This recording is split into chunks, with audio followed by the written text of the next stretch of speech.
Are you brave enough to step into a place where shadows whisper stories of the past? On a ridge that tastes of iron when the rain drifts in, brick wings angle toward the sky as if catching a breath that never comes. Waverly Hills stands with its teeth of broken windows and its spine of stairwells, familiar with fog that curls up from the trees and clings to the eaves. Long before vines clawed its mortar, men and women came here to meet the wind. Doctors believed in light. They wheeled patients onto wide porches to bathe in sun, the open-air cure that made blankets billow and paper cups rattle. A nurse slid glass doors along rust-bright tracks. A breath clouded the pain and drifted, thin as the hope carried in every cough. The scent of carbolic clung to bed sheets. Mica glinted in the walls when daylight struck the tile. Bells tapped metal and called for trays of broth, then went quiet. Promises loosened. Coughs deepened and thundered through the ward. Surgeons lifted rib after rib with long instruments that flashed under lamps. The thoracic wall creaked like a boat. Sponges sopped and darkened. Hands moved in practiced arcs, and still the X-rays showed stormed lungs. Winter settled in the bones of the building. Steam pipes ticked, frost crept around latches. In the service tunnel under the hill, men lowered stretchers onto a narrow trolley and pushed the dead through a concrete throat that breathed damp and mildew. Boots scuffed, wheels squealed, water dripped from limestone to tin. Staff called it a supply passage for the living. The slope led down, and the air cooled with each yard. Upstairs, nurses pressed smiles into their voices. Down below, a single bulb swung and traced slow circles over canvas-wrapped feet. A new language grows from a place like this. It rises from seams in brick and the seams of memory, and it doesn't need a mouth. Locals tilt their heads toward the 5th floor and speak of a figure that watches through a jag of glass where a window once closed tight.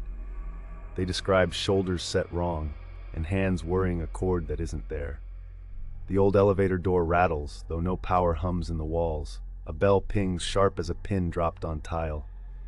Somewhere a metal bed rolls a foot, stops, rolls back. A hollow ball taps and thuds, then taps again, and a child's song threads through plaster dust in a voice too thin for lungs. Near the stairwell, the reek of bleach cuts into the earth smell. Down the long corridors, air moves against your skin though nothing passes you. Stories crowd the thresholds and leave traces that outlast words. On the attendant's floor, a soft hush skirts past your ear, syllables without edges, then the barest scrape of cloth near your shoulder. Heat thins in the length of a hallway, breath smokes in June. Footsteps match yours from the shadow that your light cannot reach. Pausing when you pause, sly as a stray dog tracking meat. A shade crosses a doorway as if late for rounds, coat swinging. Buttons catch glint from a moon that hides behind torn clouds. In the room where a nurse once posted death counts, a dark stain won't raise even under a storm of mops. The wall peels there in long curls, and a shadow hangs where a rope would have tugged. No wind blows, yet a blind slaps once and settles. It is not a tourist trick. Floors hum with what remains. The place listens as closely as it speaks. People bring flashlights and bravery and leave with small shivers living under the skin. Kenji, a night guard who keeps a tight schedule and tight shoes, says he walks the 4th floor with radio hiss for company. It crackles, he says, thumb on the button, and I get a name that isn't mine. The syllable comes twice, then the clipped breath of someone waiting to be answered. Batteries drain as he turns toward the nurse's station. A draft, and his collar lifts without fingers on it. He smells wet wool like an old coat left near a radiator. Boots that aren't his step once at his back. The radio light blinks dead. In the stairwell, he holds the rail and feels another hand slide away from the same iron. Visitors come with remembered stories pressed in their pockets. Marisol walks the sun porch, a descendant of a woman who lay here with a heating brick under her feet. Dust makes lace in her beam. I hear it, she whispers, bunched at the threshold, the little cough she always had. The sound threads through the far end of the porch. A ball rolls from a room with no floorboards, tracks a slow line through dirt, and stops against her boot. A small shape peeks from behind a door and withdraws before the beam finds a face. On the service level, Trey and his crew bring sensors and string. They count the seconds between chimes. Power's cut, he murmurs, finger on a ruined button, watching the old car's gauge drift to 3.